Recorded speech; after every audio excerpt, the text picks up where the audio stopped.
bueno, creo que esa es mi última teoría. No, ya la estar felices de acabar microbiología. ¿O no? De una vez, ahora les toca avanzar las materias. ¿O no? Tienen 2 meses para estudiar duro. Hasta el 13 de noviembre. Son 7 semanas y se termina todo. Hasta el 13 de noviembre tienen que terminar todo, ¿no ven? Si es que quieren verano, si no, se pueden estar. En fin, bueno, como ustedes han visto, en esta última etapa estamos viendo enfermedades que no son muy frecuentes, pero existen. Y no significa que no debamos saberlo porque existe casuística.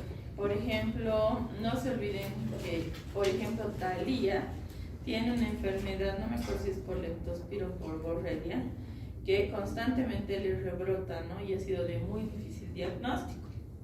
Y algunos otros famosos que se van ahí a vacacionar a las nieves, los nevados, se enferman de riquecias y otras bacterias que son menos frecuentes epidemiológicamente, pero existen. Y muchas de ellas son transmitidas por vectores o son zoonosis que se transmiten entre animales y personas y que no son de muy fácil diagnóstico, pero existen.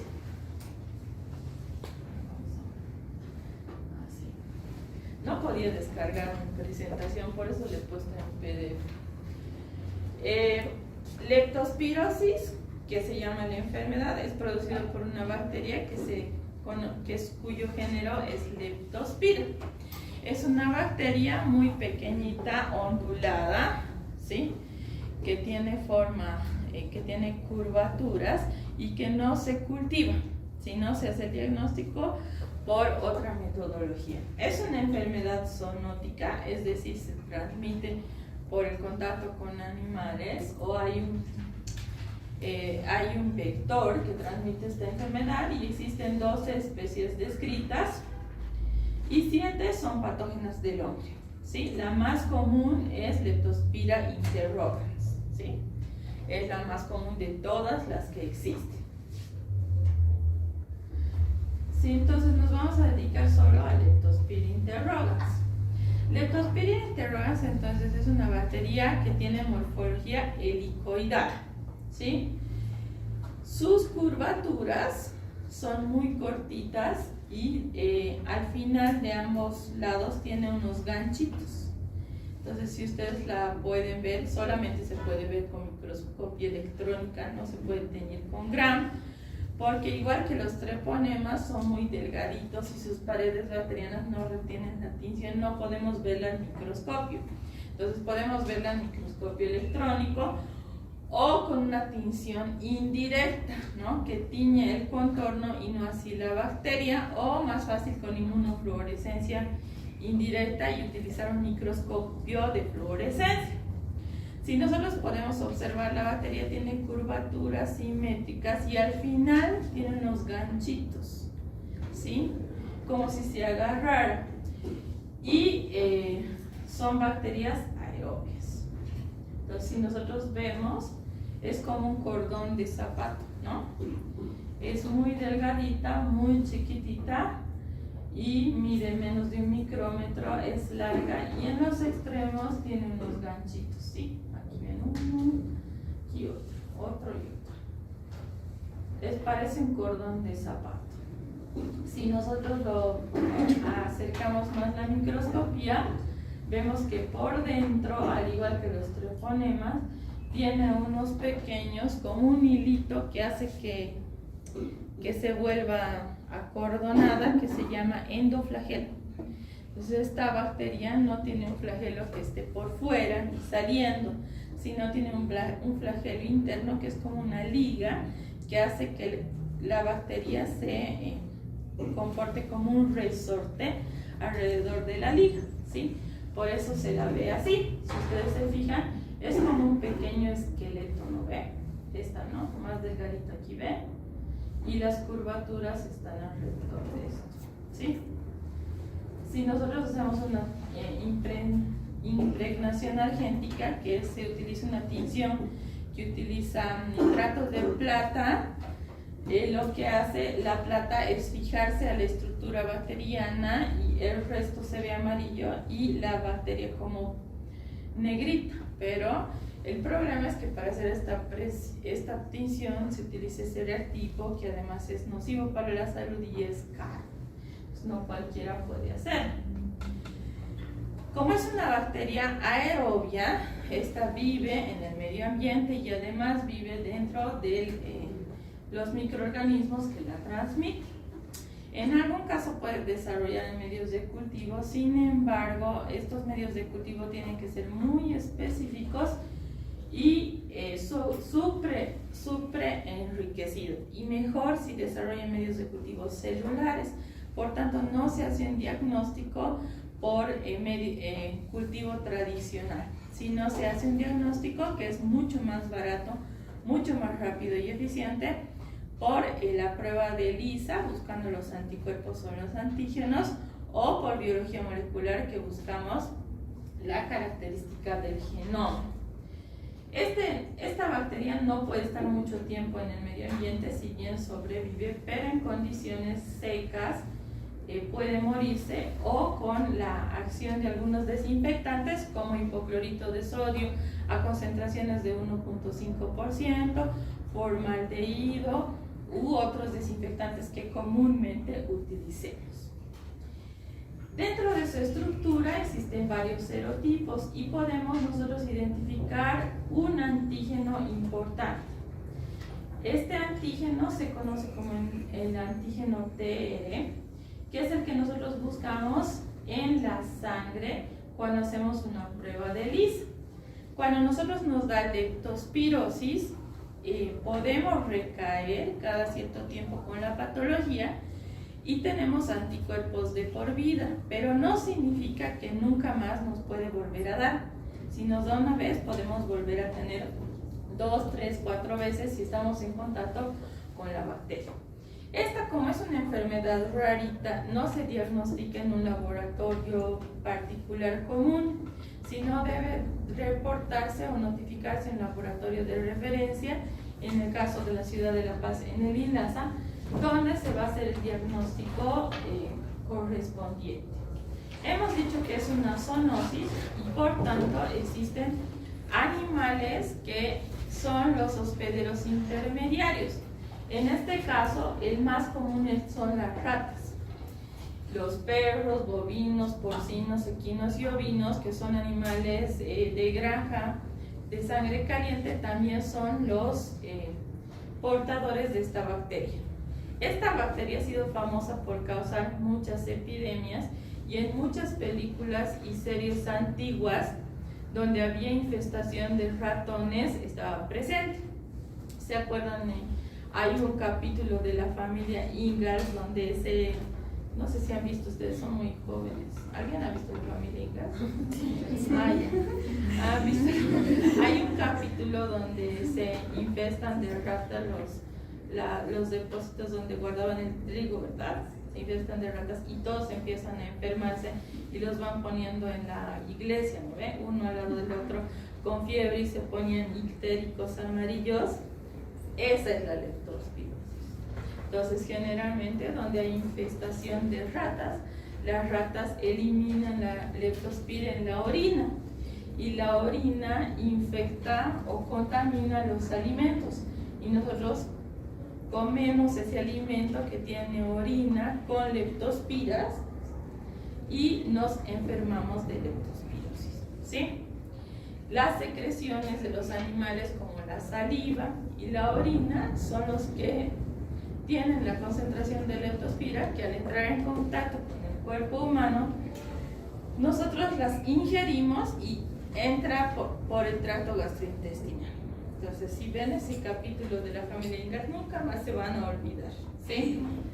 Existen también otros, se dice que el cuento del flautista de Hamelin también estaba inspirado en esta bacteria, y así muchas películas antiguas donde hay infestaciones por ratas hacen referencia a la enfermedad producida por leptospira, a la leptospirosis. Entonces, esta se caracteriza porque es una enfermedad que entra por la boca por entrar en contacto con la orina de ratas sobre todo. Otros animales también pueden tener, pero sobre todo las ratas, los ratones, los roedores son los que eliminan de su organismo la leptospira en el alimento, la ingerimos y nos contaminamos.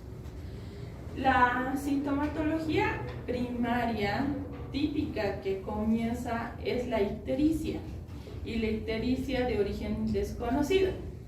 Normalmente cuando nosotros hablamos de ictericia y pensamos en enfermedades microbiológicas, la primera es, estamos finalizando el año, la más común, ictericia igual, fuerte, hepatitis, ¿no ven? Ictericia igual hepatitis por virus de hepatitis, ¿no? A, B, C, D, ¿no? Cualquiera. Otro tipo de enfermedad que produce ictericia infecciosa, ¿verdad? Algunas enfermedades producidas por virus herpes cuando son muy graves, ¿sí? La varicela cuando se aloja en otros órganos que no es la piel, y así, ¿no? Las más comunes. La más común, la hepatitis. Pero, en cuanto a infecciosa, descartamos hepatitis, pensamos inflamatoria, cirrosis hepática, toma mucho, no, descartado, hacemos exámenes, ¿no? Otra, carcinoma hepatocelular de origen desconocido, no sigue, ictericia, no es, biopsia, no es. Entonces así vamos descartando, y lo último que vamos a pensar es la leptospira, porque no es una enfermedad común, pero la ictericia es su síntoma más importante. En segundo lugar, en nefropatía, los riñones empiezan a fallar, la creatinina se elimina, se eleva, y se va produciendo una destrucción del parénquima renal.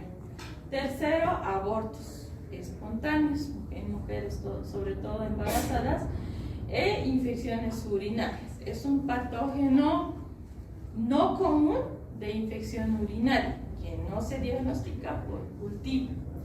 Pero la leptospira se elimina por la orina. Entonces, inclusive el hombre elimina leptospiras por la orina y puede contaminar a otro hombre, ¿sí? Esta es una enfermedad de tipo ocupacional, que significa que las personas que trabajan en contacto con estos animales, cuidadores de granjas, granjeros que trabajan en la tierra, sin zapatos, con sandalias, en constante exposición a agresiones ambientales, pueden padecer con mayor facilidad que una persona que habita la ciudad. La leptospirosis es una enfermedad de las zoonóticas, las que se distribuyen en casi todo el mundo, aunque no es frecuente. En algún caso es una enfermedad que produce brotes dependiendo las temporadas, ¿no? Cuando hay más ratones es cuando hay calor, ¿verdad? Y salen a buscar sus alimentos y a buscar cuando el alimento ha sido cosechado y está guardado en contenedores, ahí aprovechan los animales de ir a buscar e infectar. Entonces se describen pequeños brotes de leptospirosis. Sin embargo, no es común.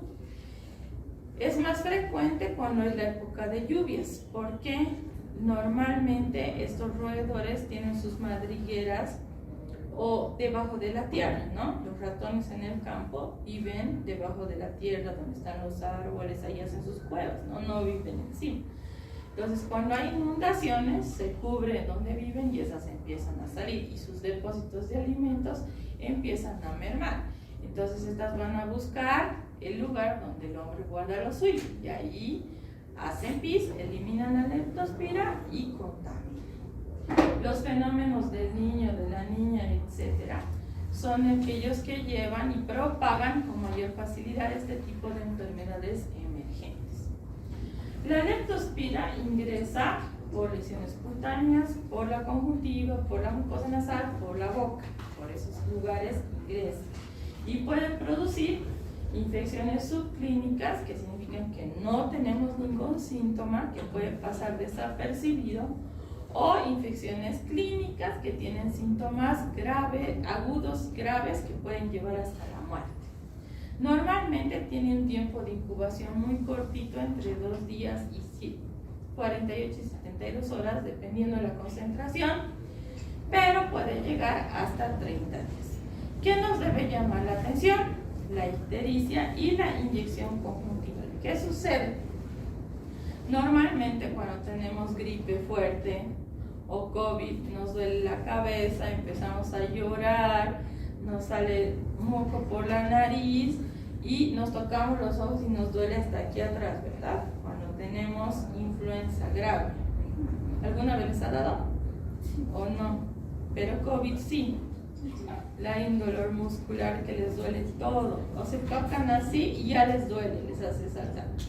Y abren los ojos, pero están sus ojos normales, un poco llorosos. En este caso vamos a ver la conjuntiva ictérica y los ojos sobresalidos, ¿sí? Saltones. Así como el exministro pero amarillos, ¿sí? Para que se acuerden. Entonces ahí, inyección conjuntival y más ictericia, probable leptospirosis, ¿sí? Esta enfermedad puede evolucionar de 2 formas. Una de forma benigna, en la que se cura sola, sin intervención del hombre, y otra de forma grave, que precisa la intervención de los médicos. Una enfermedad benigna, que solo pasa como un síndrome gripal, dura entre 4 a 6 días, me siento mal, dolor muscular, no me levanto de la cama, un poco de dolor de cabeza, me siento un poco pesado, amarillo descompuesto y se me pasa, como un virus gripal. Pero puede remitir, pasan 2 o 3 semanas de nuevo, 1 o 2 meses de nuevo, y así puedo seguir en ciclos, ¿sí? O una enfermedad que curse y en vez de mejorar va empeorando, los síntomas van sumando y se va agravando la paciente. Entonces, ¿qué sucede? La ictericia es más fuerte, hay una destrucción de las células hepáticas, puede haber una meningitis, convulsiones, irritación de las meninges, neumonía y hemorragias. Me tocan aquí, me sale un hematoma, voy al baño, tengo hematuria, voy a defecar, hago heces con sangre y no existe una causa aparente. Poco a poco va empeorando mi situación, porque voy a tener ascitis, me empiezo a hinchar, va fallando mis riñones, va fallando mi hígado, me empiezo a poner más amarillo, más irritable, no tolero los alimentos y puedo llegar a la muerte. Entonces, sí es la leptospirosis. La muerte puede ser por una cirrosis hepática o una hemorragia no controlada. ¿Cómo nosotros diagnosticamos? Generalmente hay 3 tipos de lesiones que podemos ver en una biopsia, tanto hepática como de lugares afectados, como el riñón. Vamos a observar una vasculitis, una inflamación de los vasos, pequeños complejos inmunes que destruyen el tejido y la presencia de la endotoxina, que se puede ver por inmunofluorescencia. En segundo lugar, por más de que nosotros demos antibióticos, como la condición del paciente es grave, no hay mejoría. Y este tipo de síntomas, o el síndrome de destrucción hepática, puede durar más allá de las 3 semanas, es decir, volverse una enfermedad crónica. Entonces vemos un paciente totalmente amarillo, con las mucosas como la conjuntiva, que es la primera que se pone amarilla, ictérica, ¿no? Un edema macular y saltan los ojitos. Si ustedes ven acá, si levantamos los párpados superiores, podemos observar pequeñas hemorragias oculares acompañadas de ictericia, ¿no? Eso es lo más frecuente en la leptospirosis. Si obtenemos un riñón, vamos a ver que un riñón normal tiene 2 zonas, ¿no? La corteza y la médula. En este caso, la parte medular está destruida, porque aquí se localizan los complejos inmunes, la unión antígeno-anticuerpo de la leptospira, y el sistema inmune, como no reconoce el tejido renal como propio, lo va destruyendo, entonces se va presentando una nefropatía. El paciente va a quedar internado con una falla hepática y su nombre de la leptospirosis es enfermedad de Weil o Weil-Felix en algunos libros, dependiendo del libro que ustedes leen. Entonces, la leptospirosis también se conoce como enfermedad de Weil. No se olviden que en la medicina, antes de que la modernidad viniera, cuando yo todavía era estudiante, hace muchos años, todavía los epónimos eran comunes. Entonces la mayoría de las enfermedades tienen nombres de las personas que las han descrito. Enfermedad de Weil, enfermedad de Lyme, bacilo de Koch, de tuberculosis y así, ¿no? Entonces, en este caso, la enfermedad de Weil. Es por eso que la prueba serológica que se utiliza para diagnosticar leptospirosis, la prueba de Weil-Felix, ¿sí? Que es una prueba que busca los anticuerpos en la sangre, que es como el BDRL, igualito, pero con antígenos de leptospirosis, ¿sí? ¿Para qué se utiliza el BDRL? Diagnóstico de presionando de examen. Muy bien, de sífilis, ¿no? Treponema pari. Eso van a ver en ginecología de nuevo, porque si es tamizaje para sífilis. Y en hematología de nuevo. Y también en neurología de nuevo, porque van a ver las ITS. Entonces, en el caso de la leptospirosis se llama prueba de Weil-Felix, ¿sí? Que busca los anticuerpos en la sangre. Aquí tenemos una inyección conjuntival con destrucción de los vasitos, hemorragia, ¿no? ¿Cómo hacemos el diagnóstico? Entonces nosotros lo que tenemos que buscar es los anticuerpos en los líquidos orgánicos. En la primera semana podemos hacer una búsqueda tanto en la sangre como en el líquido cefalorraquídeo como en la orina, y podemos utilizar estos medios de Fletcher, de Stuart y MG para el diagnóstico de leptospira en medio de cultivo. Sin embargo, es complicado, es caro y tarda mucho. Entonces, preferimos utilizar los métodos indirectos de búsqueda de anticuerpos. Buscamos anticuerpos con la prueba de Weil-Felix, ¿no? Que los anticuerpos incrementan 4 veces en las 3 primeras semanas y podemos hacer el diagnóstico por ELISA o contra inmunoelectroforesis. Aseguramos el diagnóstico. El PCR nos ayuda porque encontramos el DNA de la bacteria, pero debemos notificar inmediatamente el laboratorio de referencia para que se notifique como una enfermedad epidémica, ¿no? La leptospirosis en su fase aguda o septicémica, podemos hacer un hemocultivo o un urocultivo, pero no tenemos nosotros, no conozco ningún laboratorio que tenga los medios para hacer el aislamiento de la bacteria. Lo mejor es detectar los anticuerpos en el suero o utilizar prueba de PCR en tiempo real y hacer un diagnóstico adecuado, rápido de la leptospirosis.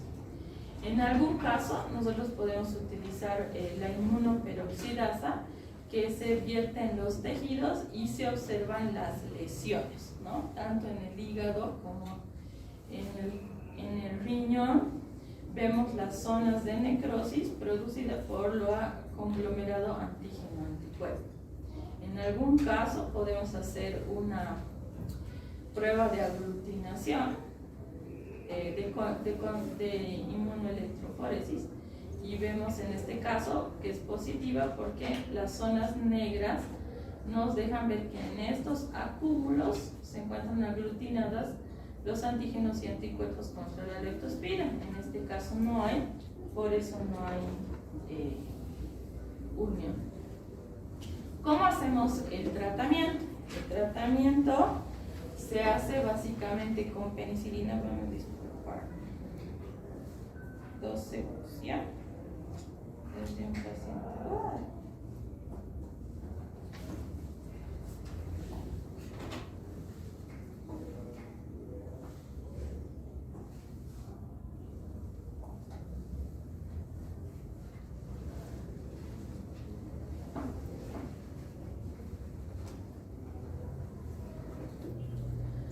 Con penicilina o ampicilina, cualquier beta-lactámico, streptomicina no usamos porque en nuestro país se usa para bacilos de la tuberculosis. Y sintomático, ¿no? Evitar la fiebre con paracetamol, ibuprofeno no, porque es más hepatotóxico. Sintomático para el dolor sedación, se mete a la UTI, hace diálisis para eliminar más rápido las bacterias de la sangre. Y no existe la vacuna para el ser humano, pero sí existe la vacuna para los animales de granjas. Entonces, hacer vacuna de los animales y esterilizar muy bien el material que se utiliza en las personas. Igual que la hepatitis, pues cuando han debido ver hepatitis A, les han debido recomendar que todo el material de uso personal de un enfermo es solo para uso de esa persona. En este caso lo propio, todo el material que se utiliza, esterilizar y usar, ¿sí? Segundo, la Borrelia es una bacteria, van a disculpar, pero es un paciente que me está llamando.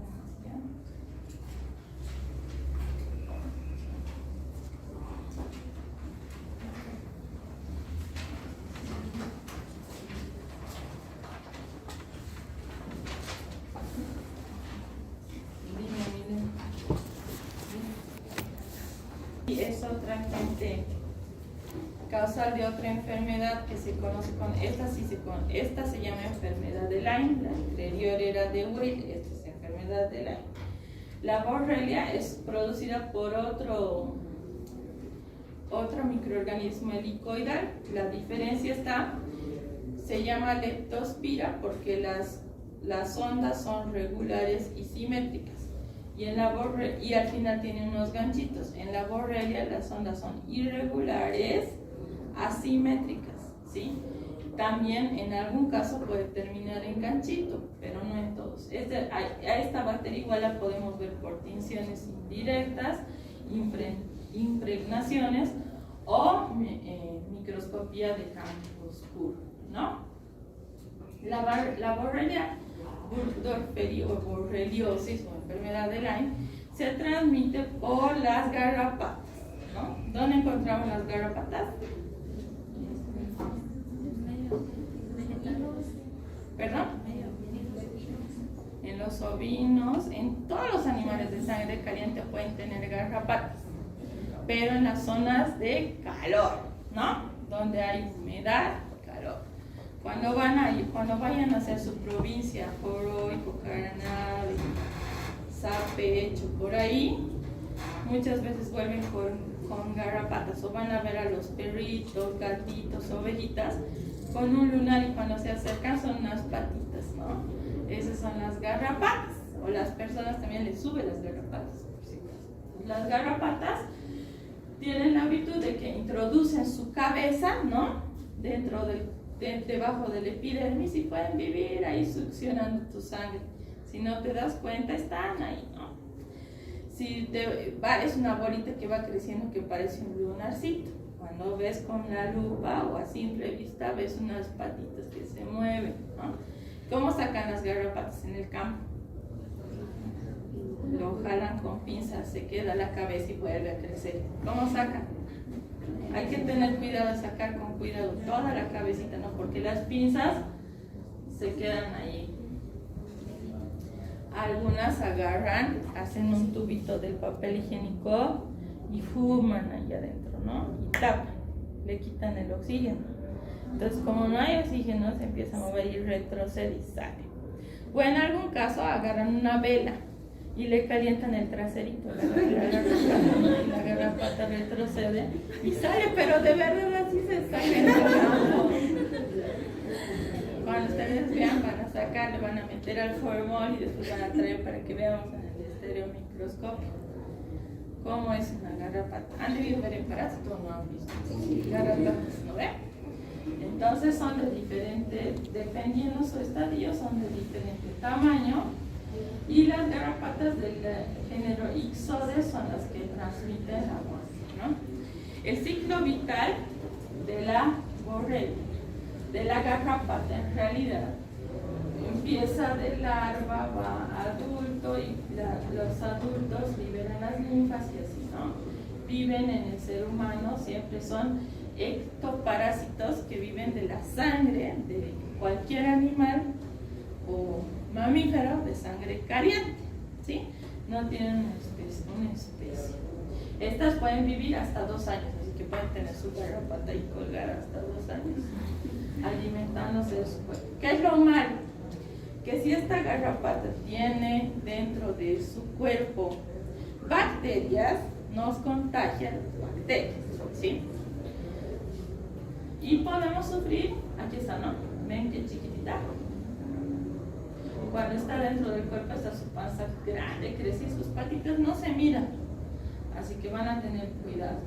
Chiquititos, ¿no? No son muy grandes, son pequeñitas y pueden producir mordeduras de este tamaño. Casi ni nos damos cuenta cuando nos va a morir, ni nos duele. Así que están ahí viviendo las garrapatas, ¿sí? Ingresan, cuando nos muerden, eliminan las borrelias y tras una picadura lo que sucede es que nosotros debemos observar la evolución, ¿no?